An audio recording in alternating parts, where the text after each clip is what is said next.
de la violencia contra las mujeres permite también normalizar ciertas conductas y actitudes sociales. ¿Se acuerdan de esos titulares?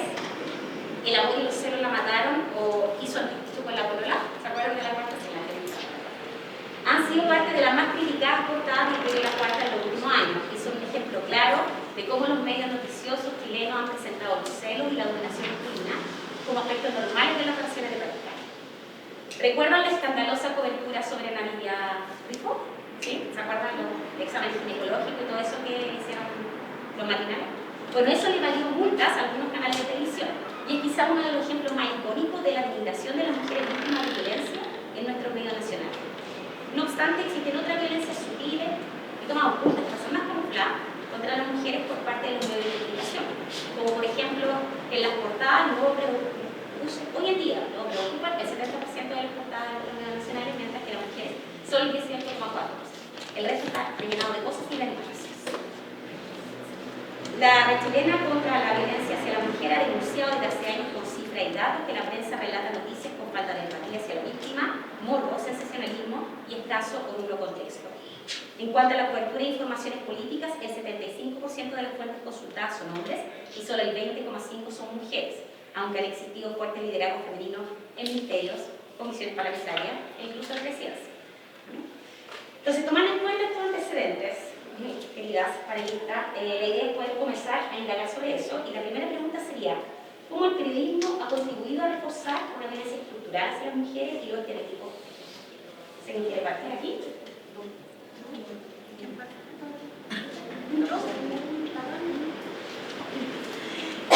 Hola a todas y todos, muchas gracias por la invitación a la profesora. Es súper bonito volver a la escuela y estar en estas actividades de conmemoración de los 30 años. Yo entré a estudiar esta escuela en 2001 y es muy bonito volver a recorrerla y sobre todo poder tener un diálogo con las y los estudiantes que están ya por salir y titularse.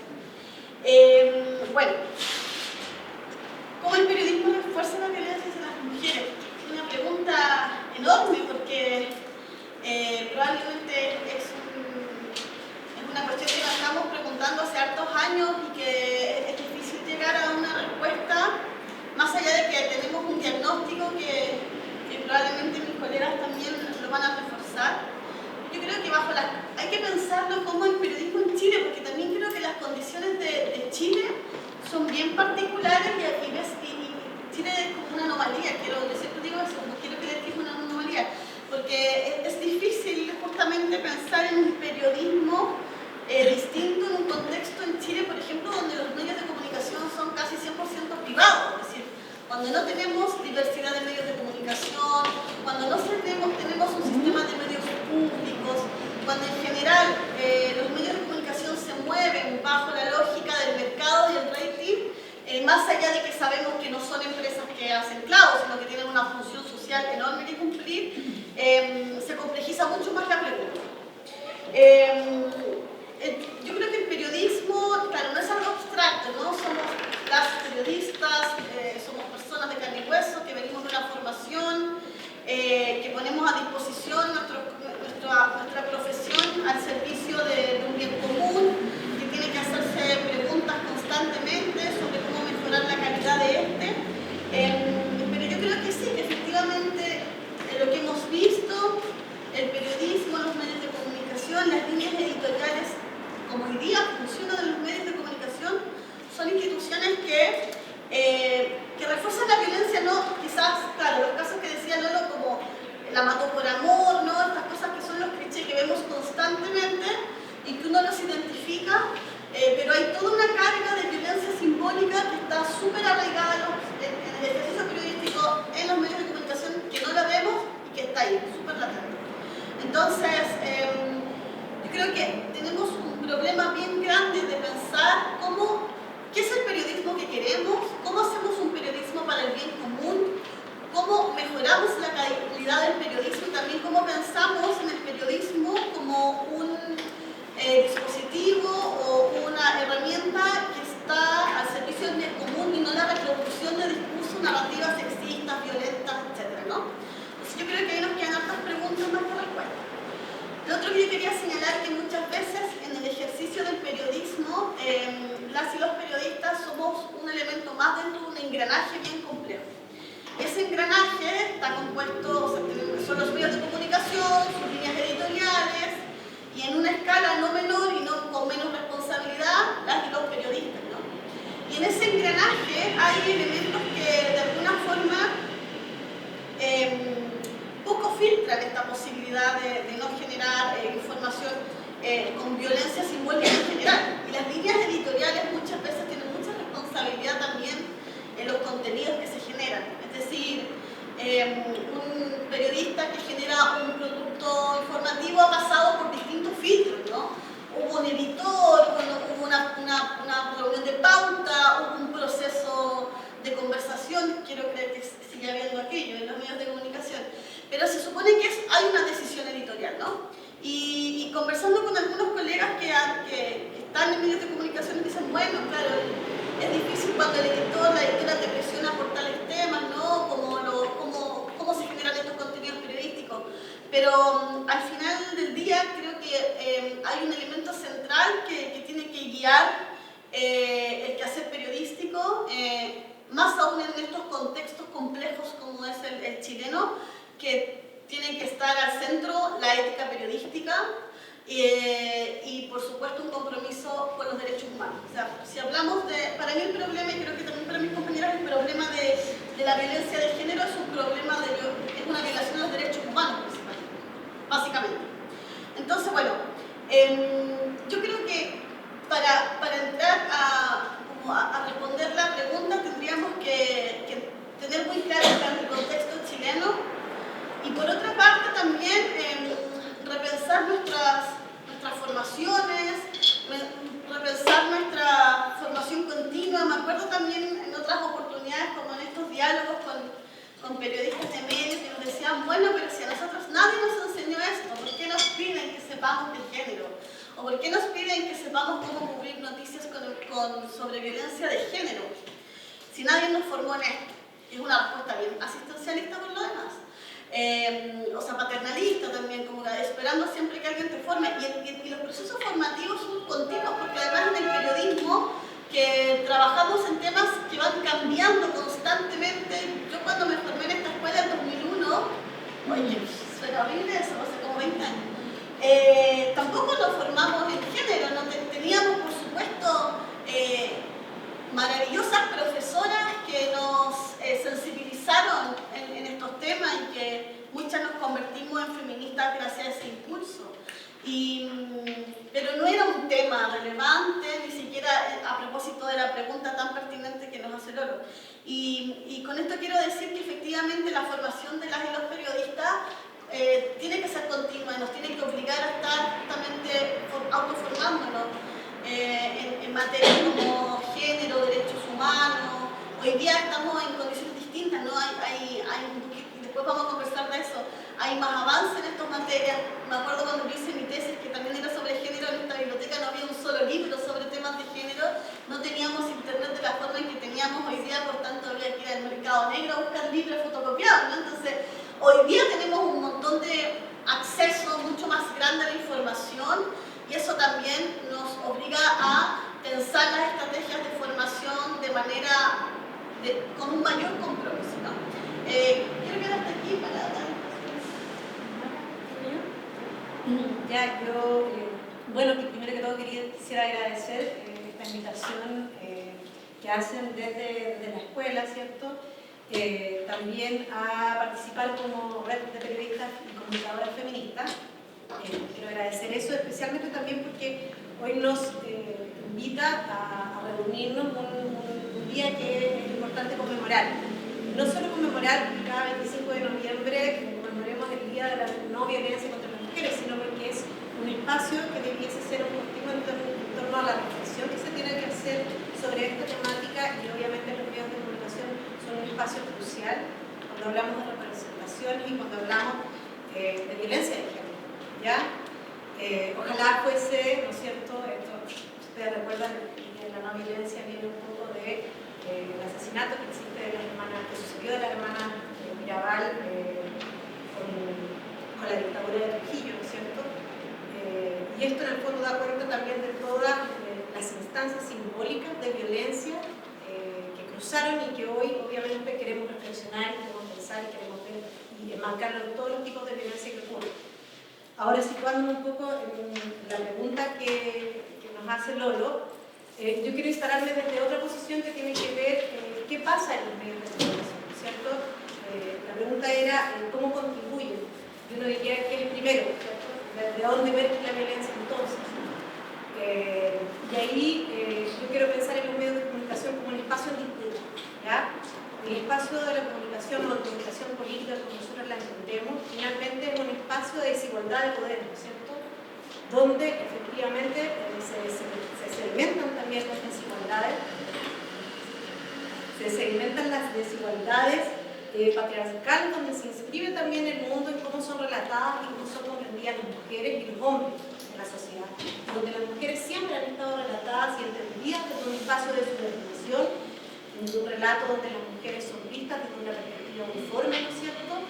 Y finalmente son esas mismas prácticas, ¿no es cierto?, que se reproducen. Y termina siendo, como yo les decía, un espacio en disputa, un espacio que desde las organizaciones, desde los colectivos, buscamos agenciar. Y es como en el fondo finalmente nosotros podemos irrumpir respecto a estas representaciones que, como ya lo ha conversado Rocío, vemos efectivamente que las mujeres tienen, no sé, una menor participación como sujetas de la noticia, no aparecen en portadas, ¿cierto? No son confrontadas cuando son temas, no sé, de política o economía, y básicamente en términos ya más situados en torno a la violencia, toda la cobertura que se hace respecto a la violencia de género en función de un escándalo, ¿no es cierto?, un suceso sin contexto, etc. Por lo tanto, creo que cuando uno se plantea cómo el periodismo contribuye o cómo se puede agenciar respecto a esta representación que existe de los medios de comunicación, yo les diría que a partir, por lo menos, de lo que estamos haciendo con la red de periodistas feministas, que es situarnos también desde una perspectiva de periodistas feministas. Y ser periodista feminista no solo aborda entenderlo como una perspectiva de género, sino un periodismo que va mucho más allá, ¿cierto?, que entiende que la perspectiva de género es parte, pero hay muchas otras formas de dominación que tienen que ver con raza, ¿cierto?, que tienen que ver con clase, que involucra analizar las situaciones de violencia más allá, incluso de la perspectiva de género. Y tiene que ver con un periodismo también que habla de un periodismo situado. Cuando hablamos de un periodismo situado, quiere ver que cuando hablamos de una posición específicamente de sujetas políticas, de donde nosotros nos queremos parar. Y eso significa, cuando nosotros apelamos, ¿cierto?, al medio o apelamos ciertas coberturas, es porque tenemos un paradigma y un pensamiento y una posición subjetiva respecto a cómo abordamos esa noticia. De ahí hay contribuciones de varias compañeras, y no solo hoy, sino que históricamente que han utilizado medios, ¿no es cierto?, alternativos. La otra diaria, que era un poco lo que voy a presentar Carola, pero que son medios que ven la noticia y la trabajan desde otro abordaje distinto, que tiene una posición y un punto de vista distinto, que tiene que ver cómo nos paramos desde un periodismo feminista, cómo nos paramos desde un periodismo que aboga por una perspectiva de género y derechos humanos, con todas las otras formas de comunicación que están contenidas en los medios hegemónicos que hoy nosotras en el fondo podemos revisar, que ustedes tienen y que en el fondo, que es lo que decía Rocío, es desde un paradigma, ¿no es cierto?, ideológico, comunicacional, desde donde nos brindan, nos muestran la representación, ¿no es cierto?, de lo que es ser mujer, nos brindan y nos muestran la representación y ¿cómo decirles?, las significaciones políticas que existen en esta pugna de poder donde la mujer está en una situación de desigualdad, ¿ya? Entonces, como les digo, ahí, bueno, las preguntas que vienen vamos a ver cómo nosotros también trabajamos ahí la incidencia, pero existe también desde una posición de entender que hay un rol efectivamente de las comunicaciones, hay un rol del periodismo, en términos de cómo movemos, cómo quebramos, cómo agenciamos respecto a esta estructura política de desigualdad de poder, para ir generando modificaciones. Y esto está instalado también, que es muy importante para ustedes hoy, que tiene que ver qué pasa en las escuelas de periodismo, desde dónde nos situamos cuando hablamos y normalizamos finalmente cómo las estructuras informativas funcionan, ¿cierto?, tanto en las prácticas y tanto en las coberturas, en las representaciones, en el abordaje, en utilizar ciertas fuentes, ¿cierto?, que nos preguntamos antes de eso cuando hacemos en el fondo, como Julieta y Julieta, de toma de conciencia, ¿no es cierto?, de darnos cuenta que hay un punto de vista en esa nota, en ese medio, en esa entrevista, como planteaban en el caso de Ana Rifa y de tantas otras, ¿no es cierto?, que fueron representadas de una manera, porque había un punto de vista a lo mejor de cómo lo abordamos más sensacionalista, y no hay una manera de entender el periodismo desde una perspectiva distinta. Hoy por eso en muchos medios podemos ver como también hay editoras de género, ¿no es cierto?, que buscan dar otra mirada a la ya existente. Bueno, el desafío que nosotros como red de periodistas feministas es mucho más allá del género, más allá de entender que para abordar una información tenemos que mostrarla de una manera distinta, tenemos que correr el cerco, ¿no es cierto?, de lo que ha sido toda la pelea respecto al derecho a la comunicación, que significa finalmente que esa información se entregue con el pluralismo necesario, ¿cierto?, con la diversidad de fuentes necesarias, en los espacios necesarios, más allá del duopolio, ¿no es cierto?, que significa desde ahí un abordaje distinto que converse con los territorios, converse con las agrupaciones, converse con las distintas poblaciones, ¿no es cierto?, desde donde se puede mirar y abordar una noticia y no solo con una mirada uniforme que tiende a reproducir una información y que impacta, por cierto, en la producción de las realidades de la sociedad.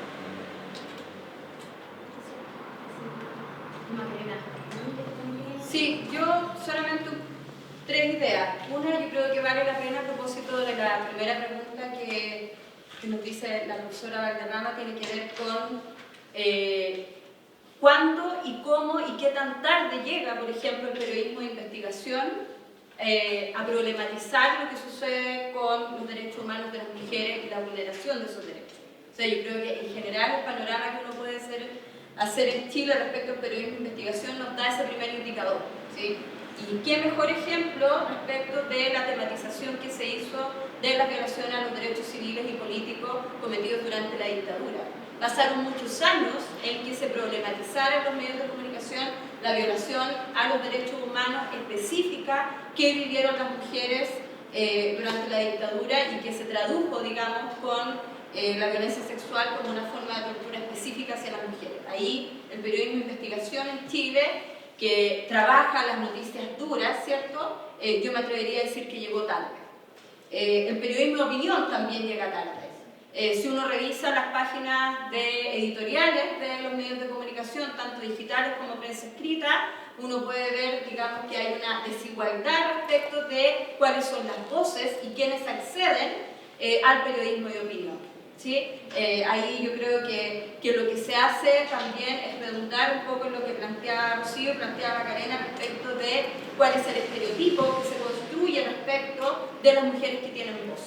Entonces las mujeres que tienen voz son algunas, muchas de ellas tienen que ver también con clases, ¿cierto?, y que se pueden referir a determinados temas. O por el contrario, con independencia de la clase, a propósito de que son noticias llamadas duras, de economía, de la política dura, no acceden tampoco. Y aquí hay un ejemplo claro, hay una investigación que se hace a propósito de comunicación y pobreza, ¿cierto?, que es una suerte como de consorcio. Hizo una investigación hace un par de años atrás respecto al caso Caballo-Quinich y se analizan las columnas de opinión. Se analizaron 150 columnas de opinión de La Tercera, del Mercurio, 150 columnas, solo una fue escrita por una mujer.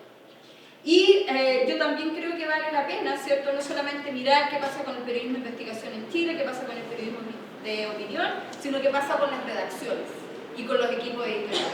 Mientras tengamos redacciones donde mayoritariamente, ¿cierto?, participen hombres con poder de decisión, va a ser muy difícil también poder realmente tener una incidencia respecto de cómo se tematizan los temas sobre derechos humanos de las mujeres, y lo mismo en los contenidos de programación.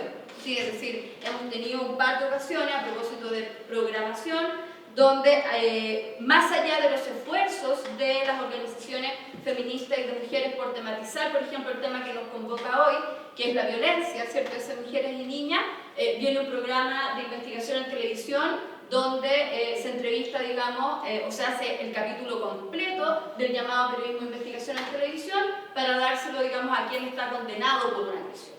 Sí, que es un poco lo que pasa con el caso que hemos visto de Nagui Rifa. Entonces, creo que mientras estos dos grandes líneas del periodismo y lo que tiene que ver con la conformación de los equipos en los medios de comunicación no incluyan, en el caso de los medios, políticas de igualdad, ¿cierto?, para transversalizar el tema del género, va a ser muy difícil generar cambios más estructurales.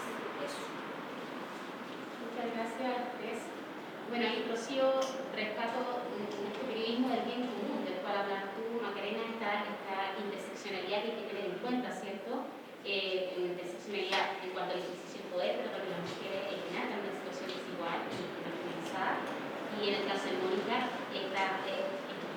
construir un equipo en el fondo profesional dentro de los medios de comunicación y estas dos líneas, en el fondo, que la de periodismo de investigación y la de periodismo de opinión, donde podemos ir encontrando no solamente donde se generan las mayores desigualdades en cuanto a quienes ejercen también esa función, porque cuando tenemos que evaluar, por ejemplo, el premio de periodismo de excelencia, lo que nos llega en periodismo de investigación son escuchar investigación periodística de punto jóvenes, que tiene más calidad dentro de ciertos equipos dentro del medio.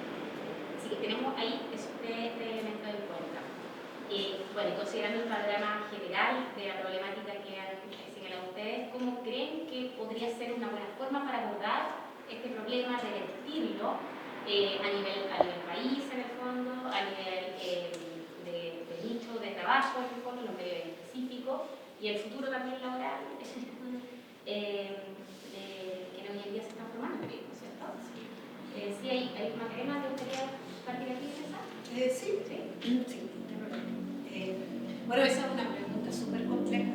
¿Cómo revertir un escenario de esa envergadura? Como en el fondo modificar también todas las estructuras, esto es una estructura social. Hay una reproducción que se da también porque los derechos sociales en el fondo van calando respecto a las desigualdades que hombres y mujeres hoy tienen en la sociedad y cómo finalmente eso se traduce, ¿no es cierto?, en lo que es la violencia de género, la violencia patriarcal, los distintos tipos de formas de violencia que recaen hasta lo más extremo, ¿no es cierto?, del femicidio. Nosotras, yo les voy a contar un poco la experiencia que nosotros tenemos en la red que se constituyó en 2019, ¿ya? Éramos un grupo que veníamos también un poco trabajando el tema de la comisión de género del Colegio de Periodistas.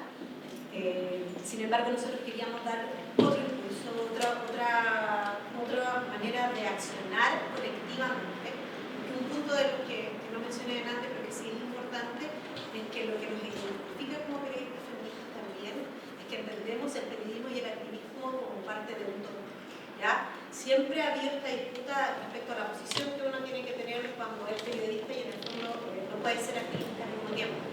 Acá nosotros creemos que en el fondo el periodismo y el activismo también deben tener una posición específica y que contribuye de alguna manera y de esta forma a incidir en las estructuras de igualdad y nos da la práctica política finalmente, ¿ya?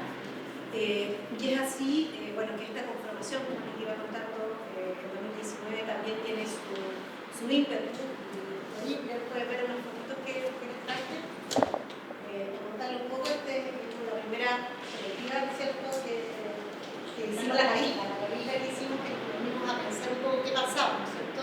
Ya veníamos trabajando en 2015 en la comisión de género, pero después empezamos a ver, pucha, no, necesitamos nuevos pasos de donde incidir, donde tengamos un activismo político mucho más fuerte y donde el espacio de lo colectivo también tenga su energía política ahí, ¿ya?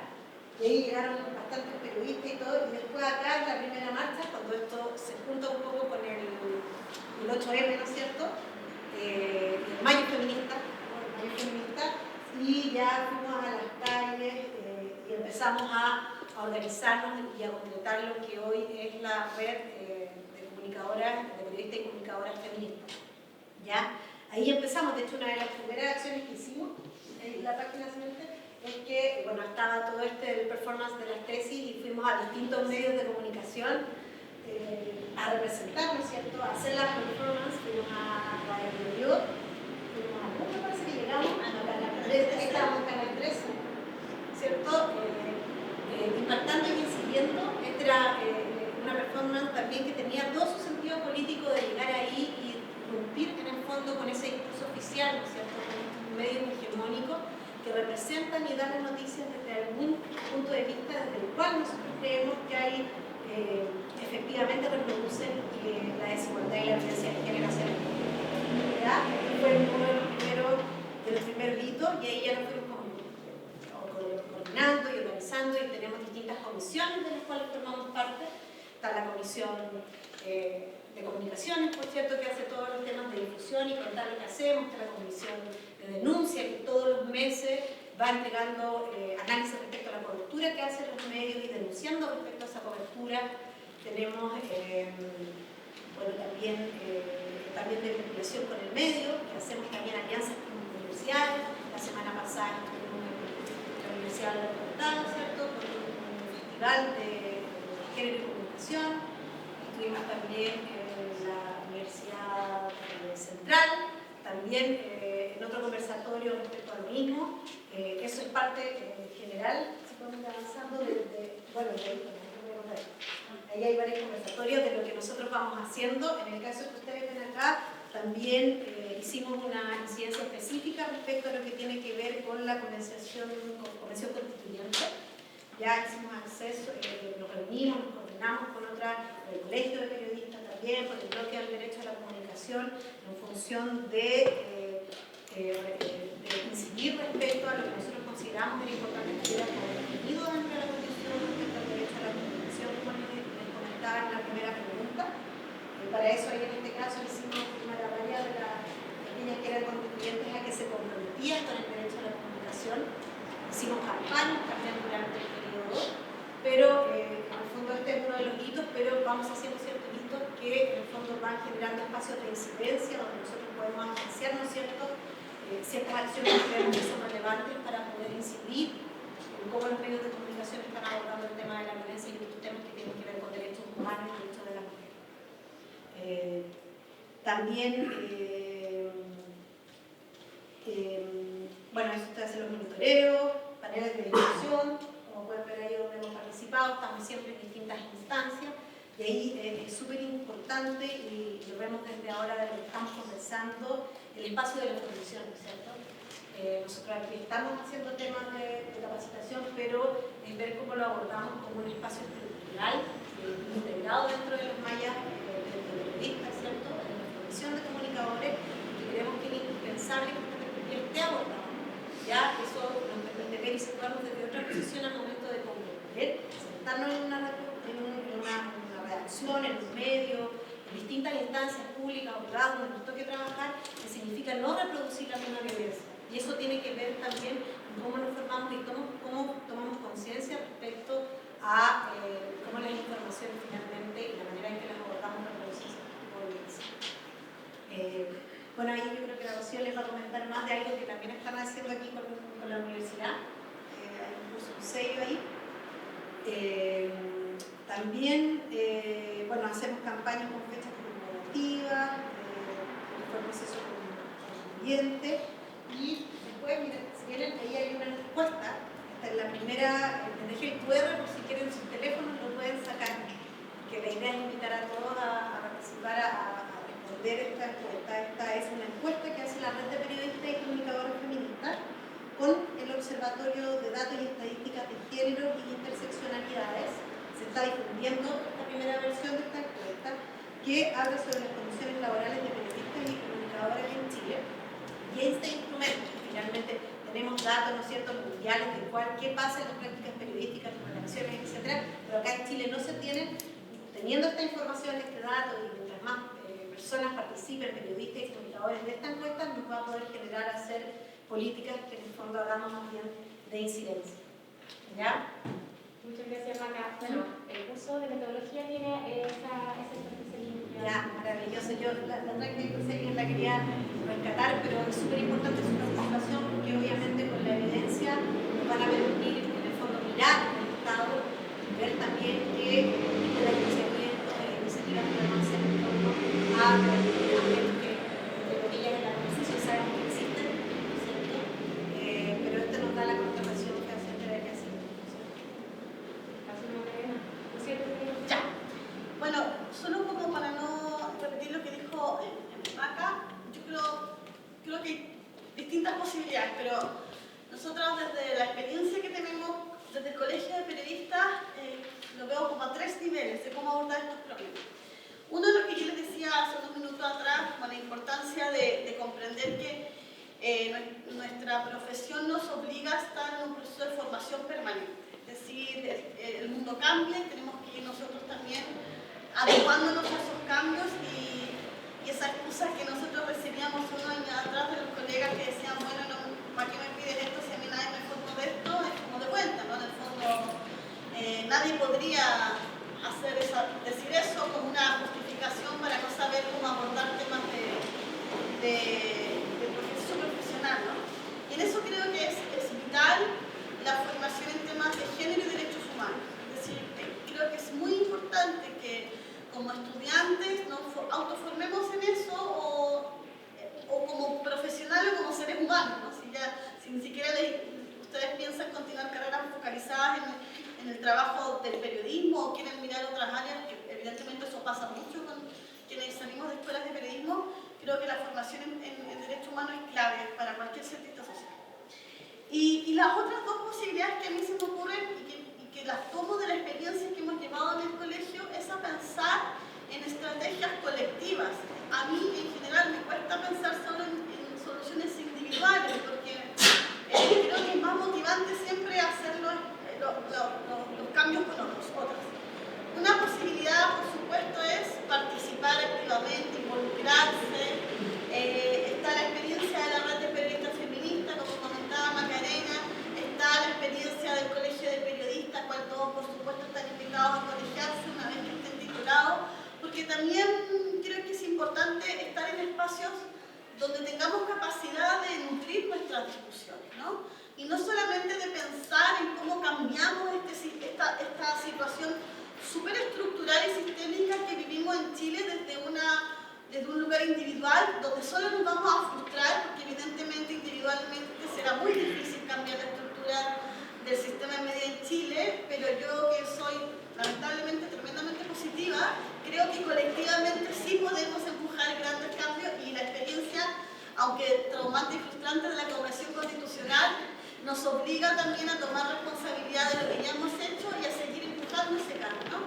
Entonces creo que hoy día tenemos posibilidades de articularnos con otras, con otros, con otras, y eso es súper importante porque no siempre ocurre eso, ¿no? Y creo que estamos en un momento bien rico de retomar la articulación social y política, sobre todo desde el mundo de la comunicación. Así que están todas cordialmente invitados a sumarse a alguna de estas dos posibilidades que les estamos entregando. Y la otra opción, bueno, se me olvidaba también decir que en esta lógica de buscar soluciones colectivas, por supuesto que los temas de formación también es una alternativa muy grande, y por eso es tan importante este conversatorio, por eso es tan importante también los esfuerzos que se han hecho para incorporar en las mallas curriculares de escuelas de periodismo o carreras de comunicación materias sobre género y comunicación. Y por eso es tan importante también la experiencia que venimos desarrollando desde el Colegio de Periodistas, justamente con la Escuela de Periodismo, con nuestro curso sello, que lo hicimos durante 2 años, un curso sello que se llama Género, Comunicación y Derechos Humanos, muy bonito, con mucha participación de estudiantes, a lo mejor alguno de ustedes alcanzó a tomar el curso, que son experiencias tan importantes porque también permiten abrir un debate en espacios que a lo mejor hasta antes no estaban y motivar a los estudiantes y motivar también, por supuesto, a quienes dirigen las escuelas de periodismo. Nosotros tenemos distintas experiencias, hemos estado trabajando un curso que lo hemos piloteado en distintas instancias. Hoy día yo soy profesora de ese mismo curso en la Universidad Central, que es un curso de especialización de 5º año. Y son experiencias muy motivantes porque también creo que de alguna forma en un semestre es difícil quizás empujar grandes cambios, pero si uno logra sembrar una semilla en esa cabecita o en ese corazón de un estudiante de periodismo, probablemente también tenga posibilidad de transformar ciertas formas o ciertas lógicas que le entreguen más herramientas al momento de salir al mundo laboral.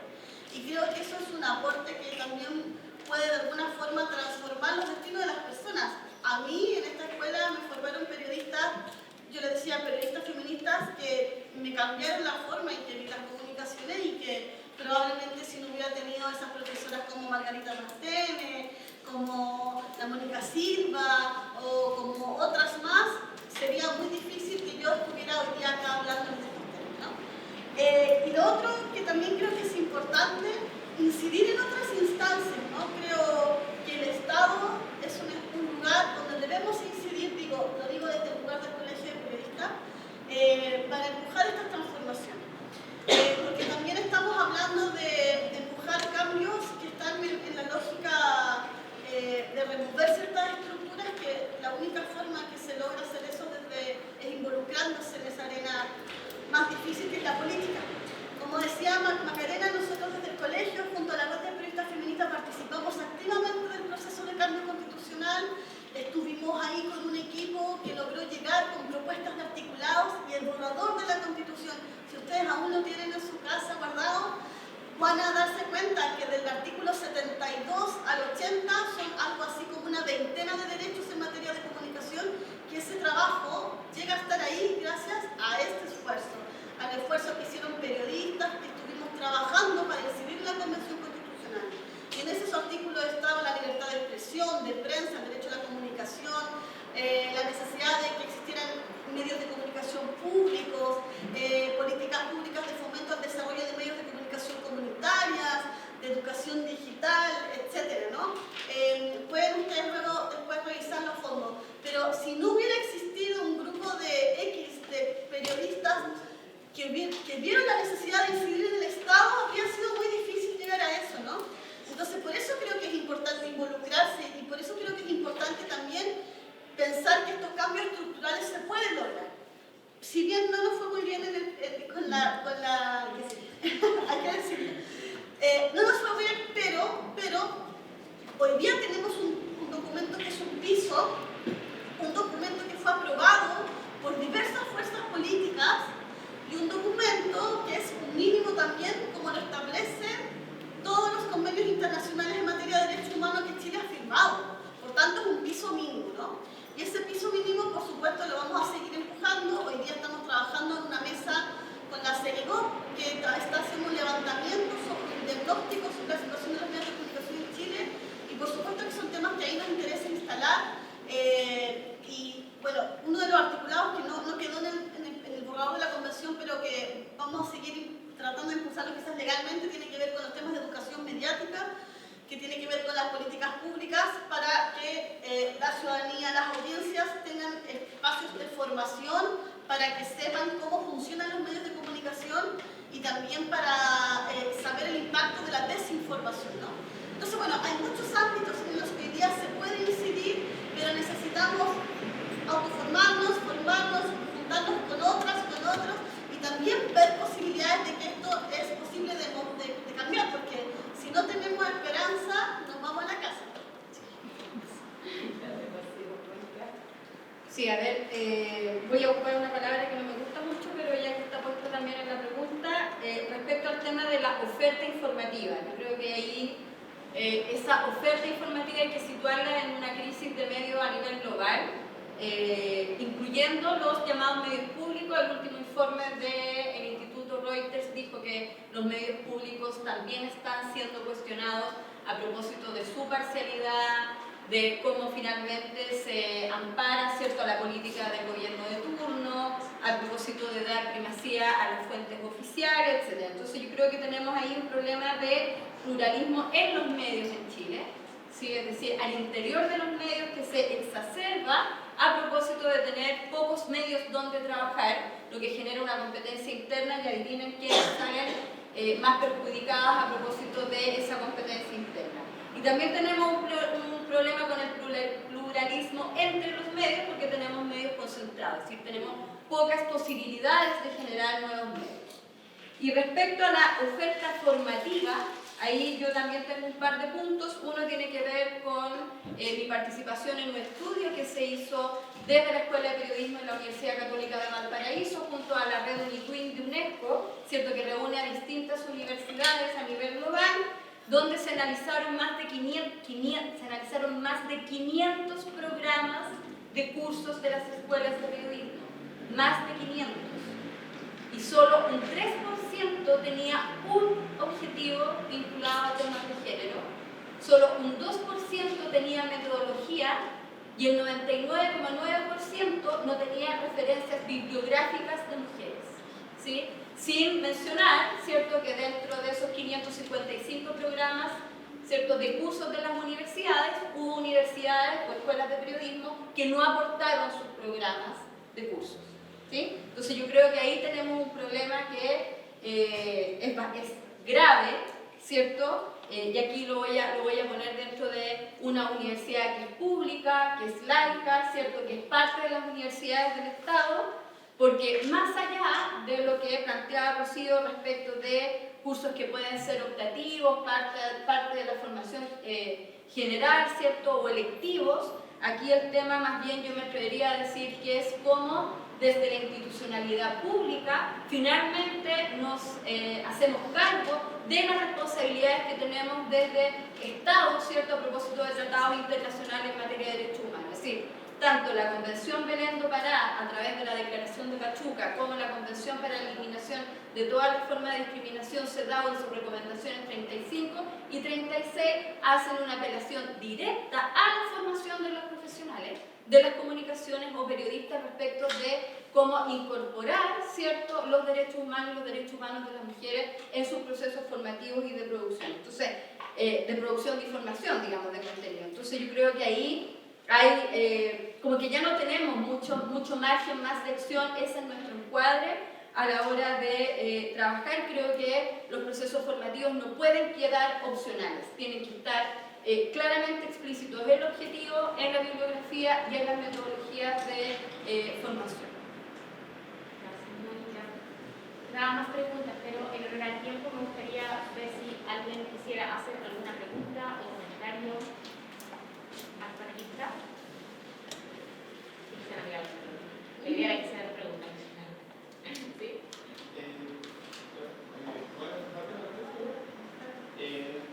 Quería preguntar qué les parece la firma que hizo el CGO con la ONU Mujeres para transversalizar la perspectiva de género en las comunicaciones.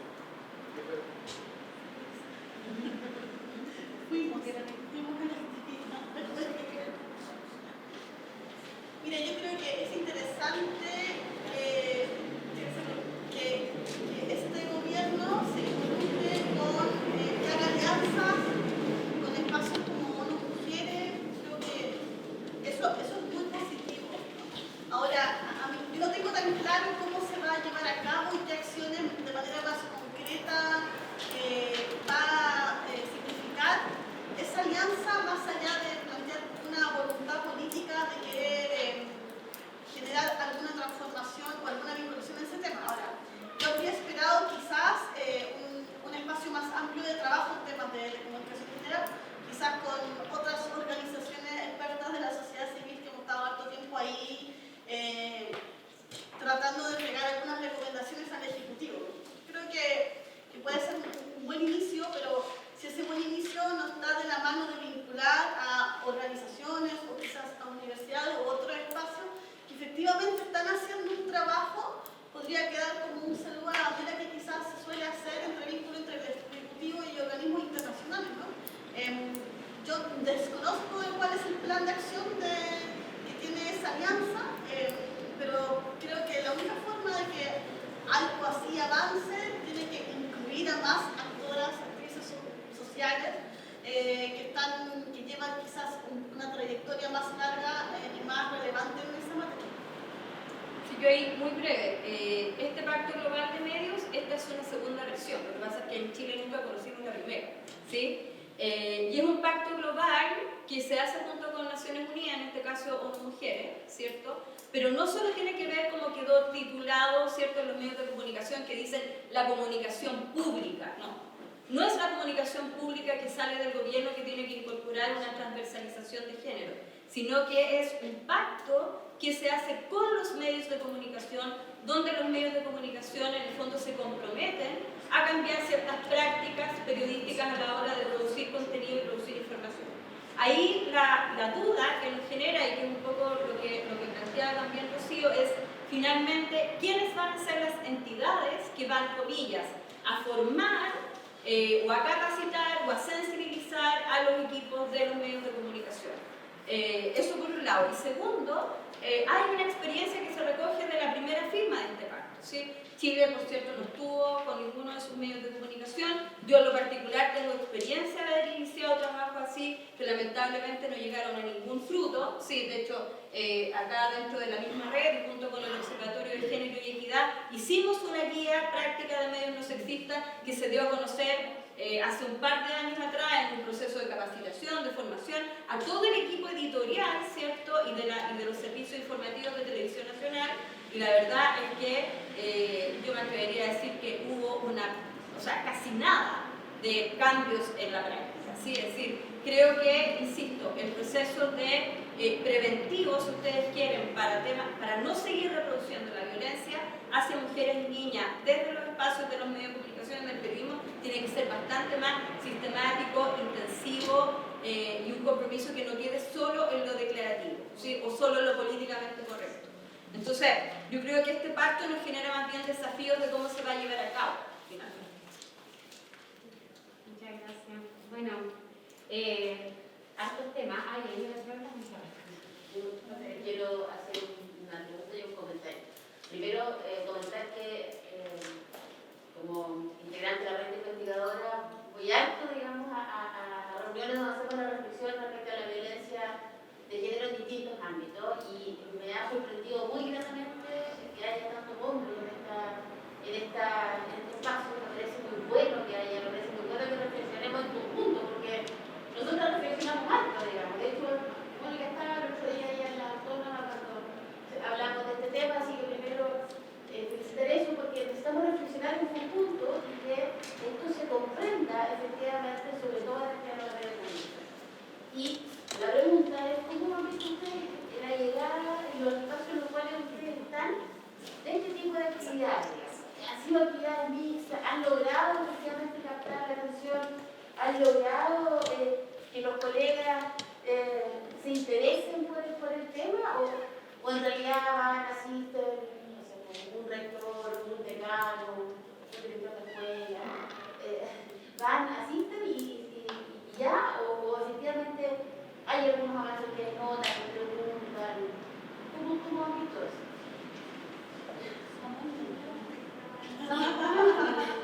Ya, a ver, lo que pasa es que yo tengo dos sombreros, ¿cierto? Yo creo que sigue siendo un espacio bastante resistente, ¿sí? Y concuerdo, digamos, con lo que plantea Mónica, que en la relación, comillas, profesora con el alumnado, profesor con el alumnado, uno logra ver que en los futuros profesionales hay una inquietud al respecto y me atrevería a decir que una mirada como bastante crítica, ¿sí? A lo que se hace, a lo que se deja de hacer, a cómo se plantea, a cómo se intenta posicionar el tema. Yo creo que a nivel de docencia, en el caso del periodismo o de las comunicaciones, y aquí me voy a robar y me voy a apropiar de una frase que dice nuestra colega Carolina Rojas, tenemos un gran problema que se llama objetividad periodística. Y esa objetividad periodística que nos enseña en los primeros años de periodismo, lamentablemente se traduce a la objetividad periodística que crearon los hombres en las comunicaciones y en el periodismo. Y aquí yo vuelvo desde mi mochila, ¿cierto?, formada en derechos humanos y proceso de democratización, cuando se denunciaron las graves violaciones a los derechos humanos en Chile, pero en Argentina, ¿cierto?, en todo nuestro cono sur, en toda nuestra Meso Centroamérica, no hubo que ir a preguntarle a los torturadores por qué lo hicieron, qué les pasó por su cabeza, ¿cierto? Si nos ponemos desde esa lógica de los derechos humanos, la objetividad para hablar sobre la violación a los derechos humanos de las mujeres no debiese ponerse en duda, ¿sí? Y no necesariamente necesitamos contar, ¿cierto?, con el otro lado de la campana, que es, bueno, ir a entrevistar al agresor, ¿sí? Bueno, ahí podemos mirar otras prácticas más, pero la verdad es que yo creo que sigue siendo un espacio de resistencia. Creo que ahora tenemos distintos dispositivos normativos, no solamente acá, sino que en todas las universidades, que tiene que ver con la ley 21.369, que es una ley que regula el acoso sexual, la violencia y la discriminación de género en las universidades, en todas las instituciones de educación superior, que yo creo que en términos normativos ¿cierto? O llamado lo políticamente correcto, va a empujar, digamos, a que se empiecen a percibir cambios quizás más tangibles, más materiales. Y el cambio de conciencia nos va a tocar, ¿cierto?, siempre ser más duro, ¿no? Avanzamos 4 y retrocedemos 2, pero ya vamos. Se nos cambian culturales también. Así es. Pero yo quería aportar un pequeño detalle ahí. También es un asunto de voluntad. Porque muchas veces nos amparamos en la objetividad periodística, en la Real Academia Española, no sé qué, pero cuando logramos revertir eso, cuando logramos responder a eso, se le destruye el argumento. En los tribunales de tesis, por ejemplo, cuando va el grupo de futuras egresadas feministas a plantear sus tesis de investigación, en materias de género, se les cuestiona el hecho de que sean activistas feministas. Pero cuando va un estudiante a plantear la denuncia sobre un conflicto socioambiental que está ocurriendo, nadie le cuestiona su activismo ecologista, ambientalista, etc. ¿Vale? Entonces ahí sí hay un elemento. Lo otro, el amparo de los profesores de redacción con respecto al estricto respeto de los estudiantes de comunicación y la estudiantes de comunicación de la Real Academia Española. Esto se planteó como respuesta en el 2018, los profesores de periodismo tuvimos que ir, llegamos hasta la rectoría a que finalmente sacar un comunicado acerca de que la universidad no iba a permitir más lenguaje sexista y por tanto había toda una estructura sobre cómo de ahí en adelante nos teníamos que relacionar como universidad. Los profesores de redacción dejaron de utilizar la RAE y comenzaron a utilizar un lenguaje no sexista y de no penalizar a estudiantes por utilizar los, les, que son elementos sutiles, pero efectivamente van marcando sus trayectorias formativas. Porque no permiten visibilizar a las personas, no permiten en el fondo abordar ciertas temáticas, te obligan a ocultar tu militancia, tu activismo, tu postura política ante la vida. Entonces, esas pequeñas sutilezas en el fondo responden, claro, hay cosas más cambios culturales, pero hay otras cosas que uno dice francamente, no son de voluntad. O sea, hace 2 años me dijiste que no llorar. Entonces, eso como para y es complementar, porque lo tenía así mientras hablaba, lo tenía en la memoria, todos esos recuerdos, todos esos tribunales de tesis, cuales tuve que intervenir. Bueno, les quería agradecer a las 3, estamos ya cerrando ya, pero quiero, antes de que se vayan, mencionar a 2 personas que no están aquí, que son egresadas de esta carrera de periodismo y que también han estado trabajando en el fondo por incidir en el espacio público para traer estos temas, en el fondo pueden instalarlo, pueden discutirlo, contribuir a la política pública. Una de ellas es Natalie González Díaz, que es periodista de acá de los H, magíster en Ciencias Sociales, diplomada en Género y Políticas Públicas, que junto a Paula Correa fueron profesoras también de curso 6. Natalie fue la primera profesora del curso 6 y luego fue Paula Correa, que fue el año pasado, la segunda profesora. Sí. Y bueno, Natalie González Díaz también es directora regional de Prodemo, directora regional del CERNAME, y la primera secretaria regional ministerial de la Mujer y la Equidad de Género en la región de Atacama. Ella fue consejera nacional del Colegio de Periodistas de Chile entre el 2018 y el 2020.